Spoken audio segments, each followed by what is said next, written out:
En nuestro estudio del capítulo 14 de Levítico, continuamos hoy considerando el aspecto de la purificación ceremonial del leproso fuera del campamento, dentro del tema de la purificación de la lepra.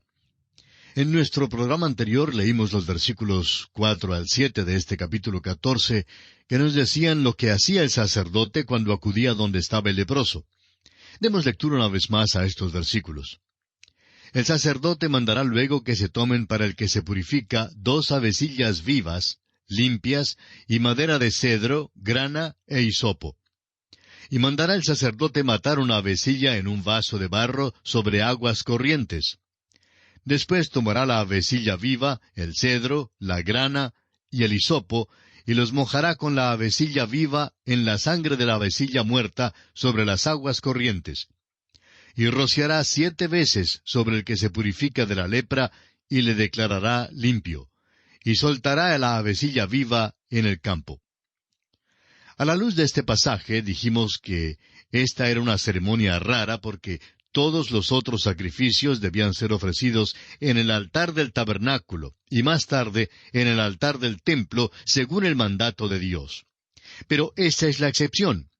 El leproso era excluido del tabernáculo y por tanto era necesario que el sacerdote fuera donde él estaba. Hoy vamos a ver el significado de algunas de las cosas mencionadas en este pasaje. El versículo 3 decía, saldrá fuera del campamento.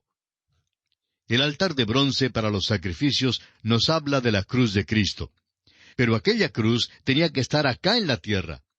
Jesucristo tuvo que venir acá para juntarse con nosotros. Amigo oyente, estábamos excluidos de Dios, éramos extranjeros y alejados, sin esperanza y sin Dios en el mundo. Por eso, Él tuvo que venir aquí. El versículo 4 dice que el sacerdote mandará luego que se tomen para el que se purifica 2 avecillas vivas, limpias, y madera de cedro, grana e hisopo. Para este sacrificio se usaron 2 aves vivas y limpias. Sin duda eran palomas o tórtolas.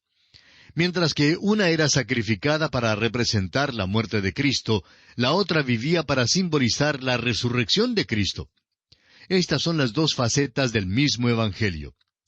El apóstol Pablo dice en su primera carta a los Corintios, capítulo 15, versículos 3 y 4, «Porque primeramente os he enseñado lo que asimismo recibí, que Cristo murió por nuestros pecados conforme a las Escrituras, y que fue sepultado, y que resucitó al tercer día conforme a las Escrituras». 2 aves, la muerte y la resurrección. Ahora, según el versículo 4, usaron entonces también la madera de cedro. Ahora, esta madera, creemos nosotros, es un símbolo de la perfecta humanidad de Cristo. La madera de cedro era incorruptible. Servía un propósito práctico, como manilla del cepillo que tenía un hisopo atado con un anillo de color escarlata, o sea de grana, que evidentemente era de lana.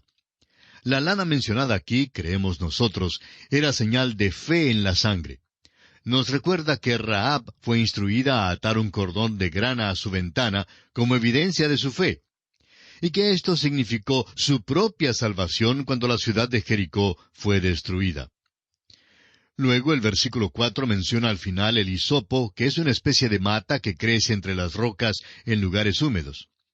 Esto representa la fe del individuo. Significa su apropiación y aplicación de la redención de Cristo. Lo que ocurre es que uno simplemente puede hacer una señal afirmativa con la cabeza y decir que cree que Jesús murió y resucitó. Pero esa no es la fe salvadora. La pregunta, amigo oyente, es si usted ha apropiado esta salvación para usted mismo. ¿Ha puesto usted de veras toda su confianza en Él? Leamos ahora el versículo 5 de este capítulo 14 de Levítico. «Y mandará el sacerdote matar una avecilla en un vaso de barro sobre aguas corrientes». En este versículo 5 se menciona el vaso de barro. Y este vaso de barro nos habla de la humanidad de Cristo, quien compartió nuestra carne y nuestra humanidad. Pablo se describe a sí mismo como un vaso de barro en su segunda carta a los Corintios, capítulo 4, versículo 7, donde dice, «Pero tenemos este tesoro en vasos de barro, para que la excelencia del poder sea de Dios y no de nosotros». El vaso de barro es este cuerpo que tenemos.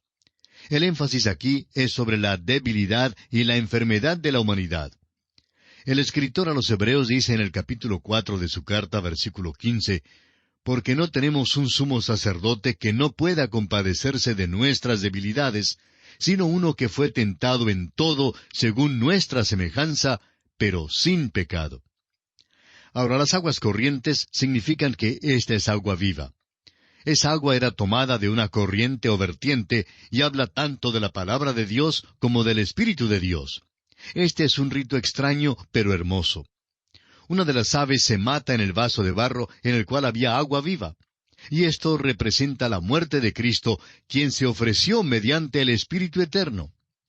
El escritor a los Hebreos en el capítulo 9 de su carta, versículo 14 dice, «Cuánto más la sangre de Cristo, el cual mediante el Espíritu Eterno se ofreció a sí mismo sin mancha a Dios, limpiará vuestras conciencias de obras muertas para que sirváis al Dios vivo». Era esencial tener las dos aves para poder cumplir el significado simbólico de la resurrección. El ave viva era mojada en la sangre del ave muerta para identificarla con el ave que había sido muerta. Luego, el ave viva era dejada en libertad y se iba volando. Cristo, amigo oyente, fue entregado por nuestras transgresiones y resucitado para nuestra justificación, para darnos así la libertad para estar firmes en Cristo.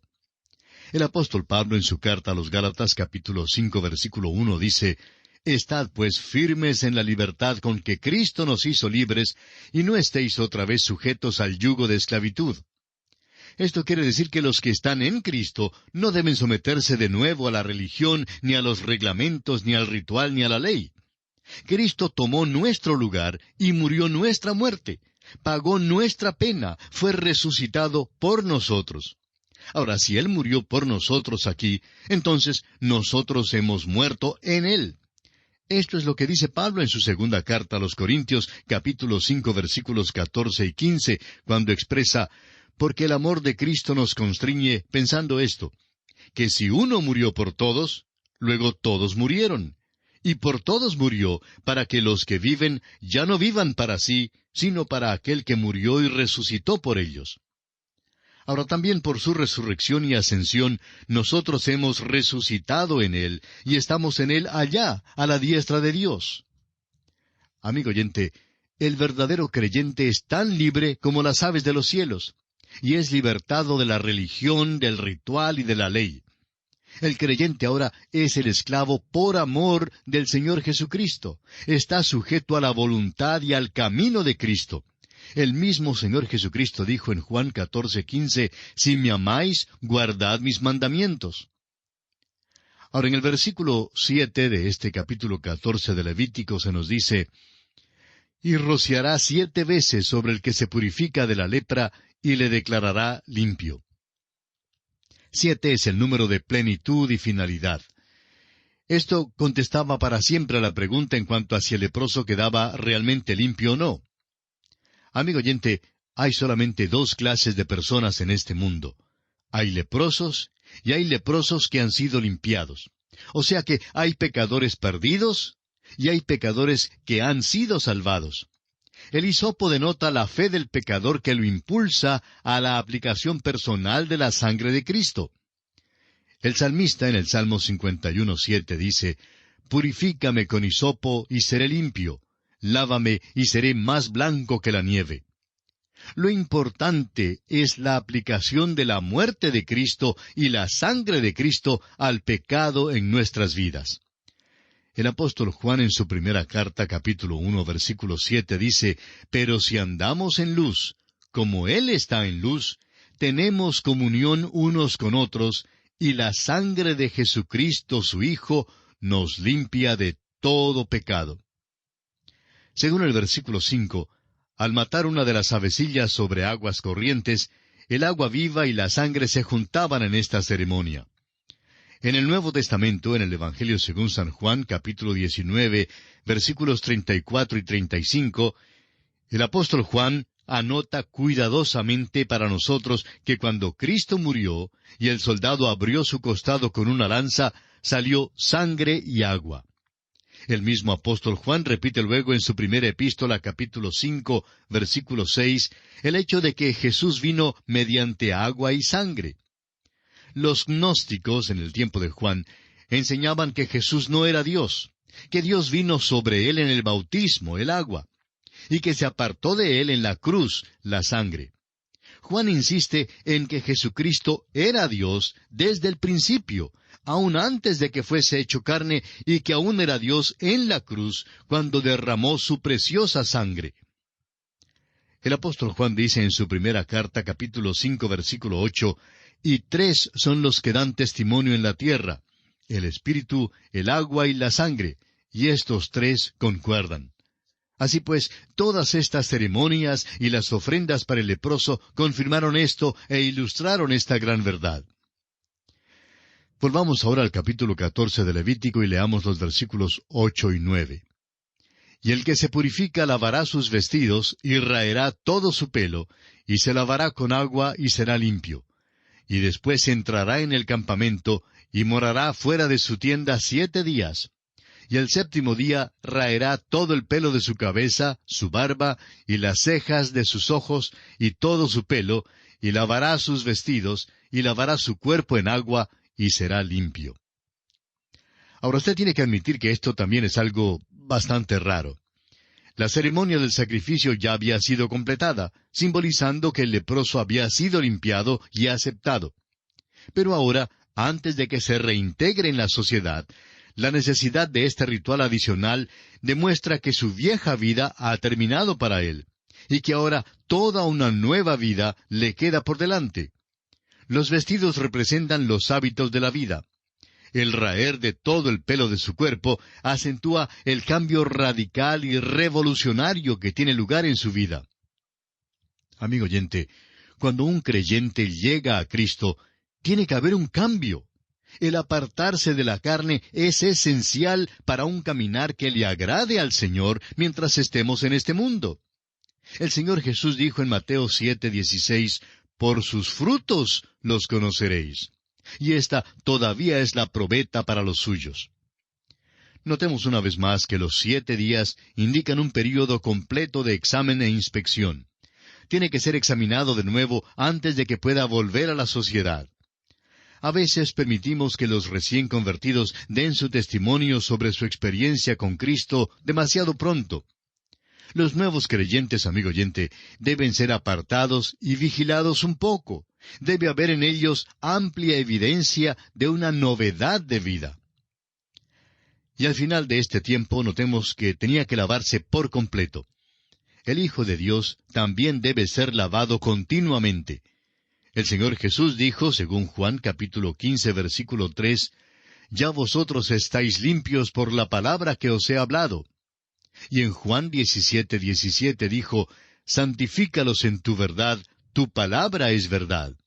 Amigo oyente, usted nunca podrá ser limpiado ni santificado, apartado para el uso de Dios, sino hasta cuando llegue a la palabra de Dios. ¡Cuán importante es esto! Permítanos decir, amigo oyente, que el período de estos 7 días son para el creyente un tiempo de plenitud, el tiempo en que Dios terminará la jornada terrenal de su iglesia. Entonces, Cristo la presentará a Dios el Padre como una iglesia limpia y sin mancha. A esto se refiere Pablo en el capítulo 5 de su carta a los Efesios, versículos 25 al 27, cuando dice, «Maridos, amad a vuestras mujeres, así como Cristo amó a la iglesia y se entregó a sí mismo por ella, para santificarla, habiéndola purificado en el lavamiento del agua por la palabra, a fin de presentársela a sí mismo una iglesia gloriosa, que no tuviese mancha ni arruga ni cosa semejante, sino que fuese santa y sin mancha». Mientras tanto, el creyente aquí está en el proceso de ser santificado. Este es el aspecto práctico. Debe haber un crecimiento diario, un desarrollo constante en la fe y en la práctica. La santidad es para la vida espiritual lo que la salud es para el cuerpo físico. Y llegamos ahora al siguiente aspecto que vamos a considerar en este tema de la purificación ceremonial de la lepra. Este aspecto es la purificación ceremonial del leproso dentro del campamento. Leamos el versículo 10 de este capítulo 14 de Levítico. El día octavo tomará 2 corderos sin defecto, y una cordera de 1 año sin tacha, y 3/10 de efa de flor de harina para ofrenda amasada con aceite, y un log de aceite. El leproso limpiado está ahora listo para entrar en la congregación del Señor, pero cuando entra, tiene que tomar su lugar junto con los otros israelitas y presentar las mismas ofrendas que todos los demás miembros de la congregación traían ante el Señor. Tenía que ofrecer 2 corderos, una cordera, flor de harina, aceite y un log de aceite, o sea, una medida de aceite. Todas estas eran las ofrendas comunes y corrientes que el israelita ordinario haría normalmente durante toda su vida. Esto indicaba la aceptación completa del leproso que había sido limpiado. Tenemos ahora en este capítulo un pasaje extenso que abarca desde el versículo 11 hasta el versículo 20. Lo que se describe aquí es una ceremonia continua que abarca todas las ofrendas y significa que el leproso limpio ahora se puede parar delante de la puerta del tabernáculo exactamente como cualquier otro israelita. Trae un cordero para la ofrenda de transgresión, para recordarle que todavía es un pecador que peca y que necesita que sea aplicada a su vida la sangre limpiadora de Cristo por medio del Espíritu Santo. El segundo cordero es para la ofrenda por el pecado, porque el leproso limpiado todavía tiene la naturaleza pecaminosa. La cordera que trae es para el holocausto, para manifestar la persona de Cristo como Dios lo ve. La flor de harina amasada con aceite habla de la ofrenda de alimento que manifiesta la hermosura de la humanidad de Cristo. La sangre puesta sobre el lóbulo de la oreja derecha indica que ahora puede escuchar la voz del Hijo de Dios diciéndole, «Tu fe te ha salvado». La sangre puesta sobre el pulgar de su mano derecha indica que ahora puede servir a Dios con manos limpias. La sangre puesta sobre el pulgar de su pie derecho indica que el leproso limpiado ahora puede caminar en la senda de Dios. El aceite vertido sobre su cabeza indica que ahora es totalmente dedicado a Dios. Todas estas ofrendas hablan de Cristo, pues es sólo por medio de Él que el leproso limpiado es aceptable ante Dios. No hay nada especial en cuanto a una persona por el solo hecho de ser un leproso que ha sido limpiado. Demasiadas veces vemos a cristianos que creen que por una u otra razón son diferentes y especiales.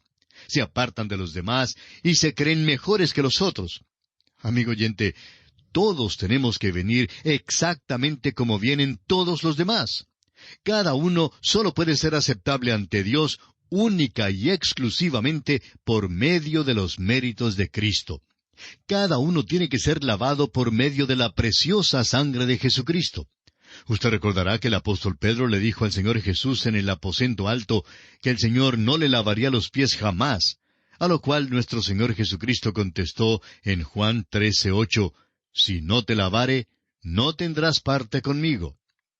Hay aquí una gran lección para usted, amigo oyente, y para mí también. Sí, es verdad que el leproso era reintegrado a la comunidad, ya que había sido limpiado de su lepra. Sin embargo, tenía que pararse junto con todos los demás de la congregación ante Dios. Todavía se paraba allí como pecador que necesitaba la purificación continua ante Dios. Los versículos 21 hasta el 32, que no leeremos, explican la ofrenda que podía traer si se trataba de un pobre. Ahora, sería lógico pensar que una persona que había sido leprosa no tendría medios como para un ritual primoroso. Y una vez más, vemos que la provisión de Dios para los pobres es maravillosa. Nadie es excluido por causa de su pobreza. Las tórtolas o palomas bien podían servir de sustituto para la ofrenda. Y aquí nos detenemos, amigo oyente, por esta oportunidad. Continuaremos, Dios mediante, en nuestro próximo programa. Y como es nuestra costumbre, les sugerimos leer los siguientes versículos de este capítulo 14 de Levítico, lo que le permitirá estar informado en cuanto a su contenido y obtener el mayor provecho posible cuando reiniciemos el estudio de este libro en nuestro próximo programa. Será pues, hasta nuestro próximo programa, Dios mediante, es nuestra oración que el Señor continúe bendiciendo su vida en gran manera.